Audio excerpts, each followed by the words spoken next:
Michael and Sarah Thompson had been married for 12 years, living in a cozy two-story house in Seattle, Washington. To the outside world, they looked like the perfect couple. He worked as an architect for a well-known firm downtown, while she managed a small but thriving bakery in their neighborhood. Friends often admired their life, their smiles, and their apparent togetherness. But behind closed doors, the marriage was not as perfect as it seemed. The demands of their busy lives, raising two children, Emma, age 9, and Lucas, age 7, and juggling work had taken a toll on their relationship.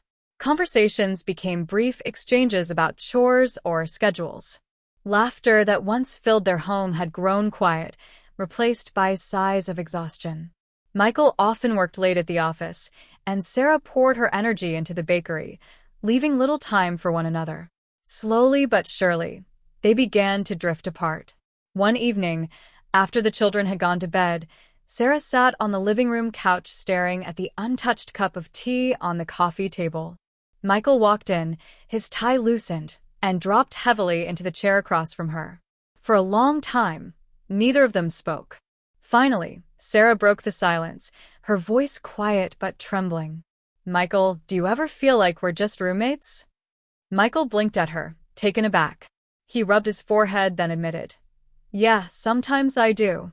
They exchanged a heavy look, both realizing how far apart they had grown. That night, lying awake in bed, Sarah felt tears prick her eyes. She still loved her husband, but the spark that had once made their marriage vibrant seemed to have faded. Michael, too, stared at the ceiling, feeling helpless and afraid. They both wondered if their marriage was slowly heading toward divorce. The next day, while at her bakery, Sarah overheard two customers chatting about a podcast they had listened to. One of them said, "The therapist suggested just 15 minutes of intentional time together each day. No phones, no kids, just talking." That idea stuck with her. When she got home that evening, she cautiously suggested it to Michael. "What if we tried something? Just 15 minutes a day, no distractions. Just you and me talking like we used to." Michael hesitated, but agreed. "All right, let's try."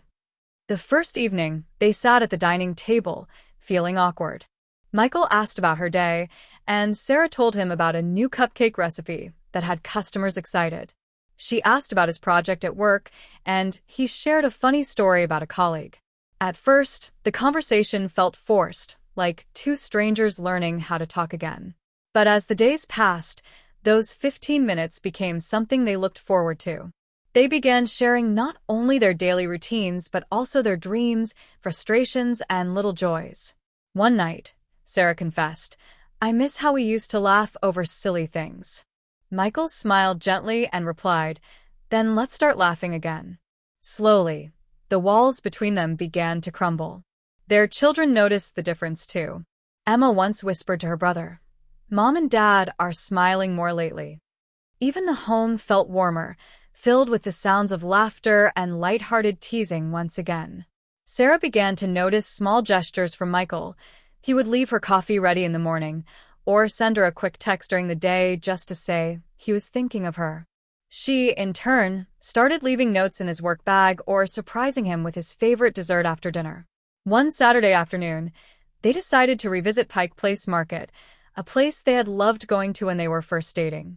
As they strolled hand in hand, tasting samples and watching street performers, they reminisced about their younger days. Michael chuckled. "Remember when we got lost downtown and ended up walking 5 miles to find the car?" Sarah laughed. "And you swore you knew the shortcut." The day reminded them both of why they fell in love in the first place. Of course, not every day was easy. Some evenings, Michael came home exhausted, or Sarah was too tired after managing the bakery. But they made it a rule, 15 minutes no matter what. Even if it was just sitting together quietly and sharing how they felt, they honored the habit. And it worked. Months later, during a family dinner, Sarah looked around the table at her husband and children laughing together.